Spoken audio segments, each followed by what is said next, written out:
Hi, thanks for joining us for this episode of Dyslexia Solutions. I have a very special guest today. His name is Pastor Elmer Jackson. I've known him for about a year, and he has a very interesting story about growing up with dyslexia and how God has given him strength and boldness to talk about dyslexia and how God's using him today. And I'm going to have you have him share his story with you. So, Pastor Elmer Jackson, come to the stage. There we are. There you are. Hi. Hi. So, Elmer, I'm just so blessed that you're on the show today, and I'm honored, and I would love you to share your story with our audience about the struggles you had, first of all, when you were in elementary school. Elementary school, again, I need to say it was a tough situation. Number one, I needed glasses as a kid. My parents didn't know, they didn't believe, and I couldn't see. Number one, That was one. I couldn't see the board, so I always had to say, "Teacher, I need to move up," and so they would allow me to move up. But that really wasn't the problem. I just wasn't able to apprehend what was going on or catch on to the reading in class. And that was a major problem for me and an embarrassment. It was an embarrassment, more so, and an embarrassment. And I guess this is why, number one, is I haven't revealed anything to anybody, whether they knew it or not. I don't know. They say, hey, maybe something's wrong with him. How come he can't do this right? You know, I don't know. But in grade school, that was a very much struggle.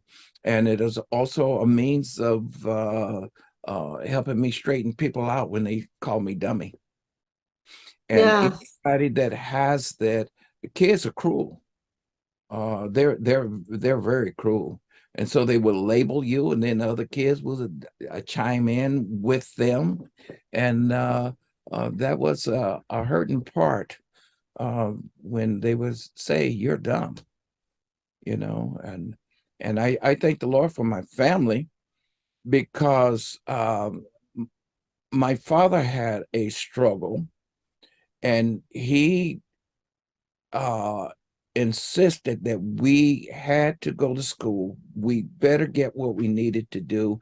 My father and my mother, my brothers and my sisters, they all worked with me. They helped me with my homework. They helped me with, including my little younger sister, you know, I couldn't do, but they were helping me to do.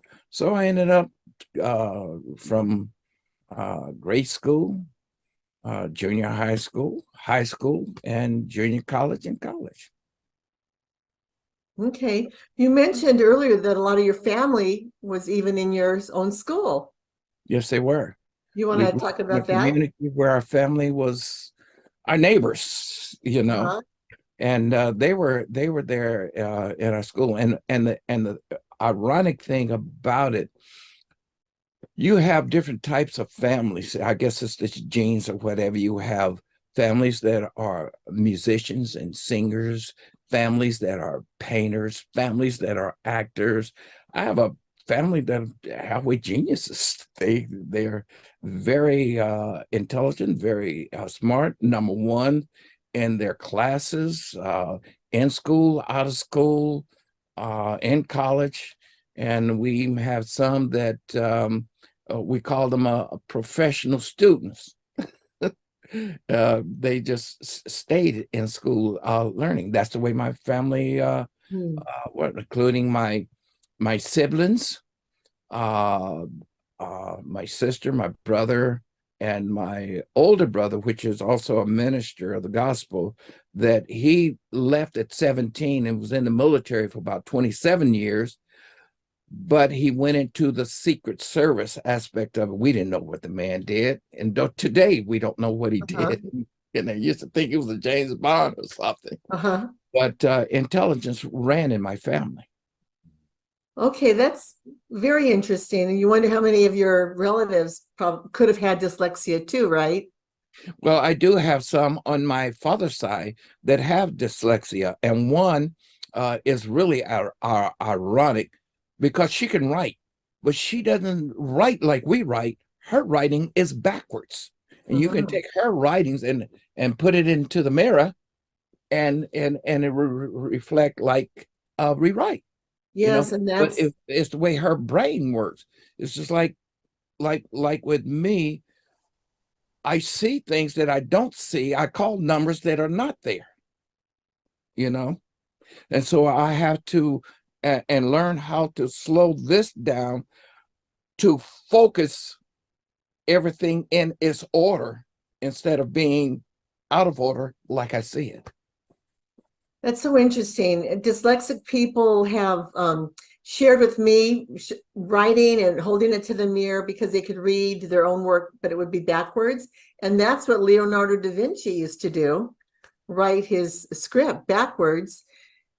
Talk to me about those impromptu reading sessions that they would have in school. Oh, I break my glasses. So I can read, Yeah. I can't see. Oh, so it was but one thing not being able to see, but when you had your glasses, then the dyslexia was the issue. So what would you uh, do? I would Just just give some kind of excuse, any kind of excuse not to do it. But if they had pre-arranged it, I would memorize. If it was a book, I would memorize it. It was a paragraph, I will memorize the paragraph and I'll get up and read it just as if I'm reading it word to word. But I have memorized it. and isn't it interesting that dyslexic kids seem to be able to memorize okay, but not the days of the week and the months of the year. They still have trouble with that. Do you have Yeah. trouble with that by any chance? And not that I know of. No, I Okay. don't have that trouble. I guess it works in different people, different ways.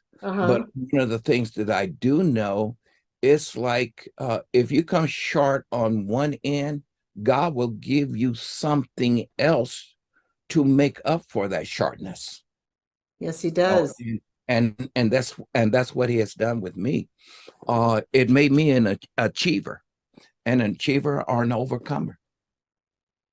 Yeah, you said that when the kids would bully you and make you feel, try to knock your self-esteem down, it made you stronger when you said it made you want to fight, did you mean physically or did you mean Physically, I mean, I want to know. You call me dummy, I'm gonna knock you out. see? And that's what the audience needs to know, that Yeah, some of the acting out that we have in our schools it is hurts. I mean, dyslexic. it really hurts when Yeah, people bully you. yeah, it does hurt. And I would have students who were dyslexic, but they excelled on the football field or baseball Yes, field. They excelled in yes, sports. yes. That And was me. yeah, where the kids loved them and saw them as heroes. And when they get in the classroom, that self-esteem just takes a dive. That was me. Yeah. And I was in all the sports on the team, varsity team, and I was there.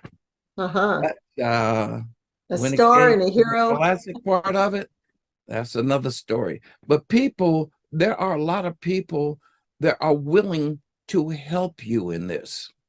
See, and I remember even when my mom took me to the doctor to find out what's wrong, with with everybody being really sharp in our family. And then you got somebody like me, there's a problem here. But they didn't find that problem out until, gee, it was in high school. They knew it, but I'm trying to talk about doing something about it. And that's when I went to the doctors, and where the Wow. doctors could So they analyze just kind of work pushed with. you along. They just pushed you through the system Um, to not pass. not really. I just made it through the system, but they wouldn't push you Okay. through the system. For the matter of fact, I had a grade back. I was held back a grade. I forgot about that until just now, but I was Okay. held back a grade because I didn't make the grade. Um, so I had to work it to achieve it. They weren't going to push me through, even doing the sports. Okay. They wouldn't push me through. Well, that's good to know. Hey, talk to me about, you mentioned you went to a men's advance, Yes. and talk about the fear to speak, and then when you got the boldness to speak, and then the response to what you had to share. Well, it was that night the Lord spoke to me. I've always had a communication. I always could hear the Lord communicating with me or talking to me, whether it's audible or inwardly. And he wanted me to tell the people what he has done for me concerning this dyslexia and inability. And I didn't do it. Oh no. I hear Okay. some people say that God told me, and oh no, I didn't want to do that. Well, I was one of those. I didn't want to do that. And so I guess the Lord said, okay, you don't want to do what I asked you to do, then and the thing about it, like I was saying, the anointing was so powerful that night. Then my session come, I couldn't fight out of a paper bag if I wanted to. But I knew what was wrong. I knew exactly what was wrong. So I had to apologize to them that I was disobedient to the Lord last night because he wanted me to tell you what you have done for me. And so then I started telling them about my dyslexia, inability to read, the struggles that I had, and what I had to do to overcome certain things. I have certification. I'm looking at your certifications in the back there. Mhm. I have certifications that go across my wall and Mm. initials that will go across the whole whole paper from doctors to whatever, including state certifications for drug and alcohol counseling. And the thing about that, you will have to read at least 1 or 2 books a week. Mm. And that I'm saying, oh, look at this. But God made a way for me to do it. But in getting back to the men's advance, when I finished preaching and the Lord had released me, and I had an altar call for those that had problems in that area, that altar was filled. See, and when that altar was filled, Mm. I said, now I know why God wanted me to do that, because of all the people that was at that altar that had the same like problems that I had. Wow, that's amazing. They all had, so many had dyslexia, because it affects 1 in 5 people. So when you're, speaking out, you could just imagine 1 in 5 people can identify with your struggles.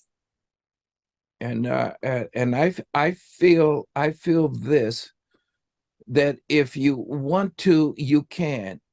Even with the inabilities that you have, you still can do it if you want to.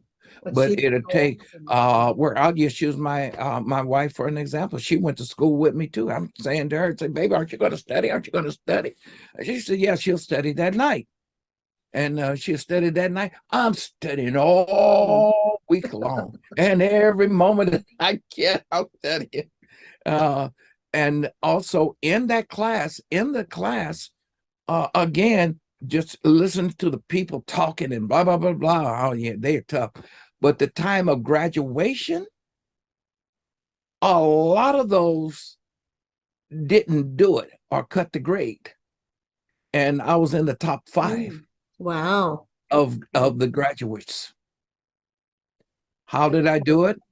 Number one, I learned audibly. Okay. That's how I learned. My wife would take some of those books and read them, put them on tape. Good. And when she put them on tape, I would listen to them. Good.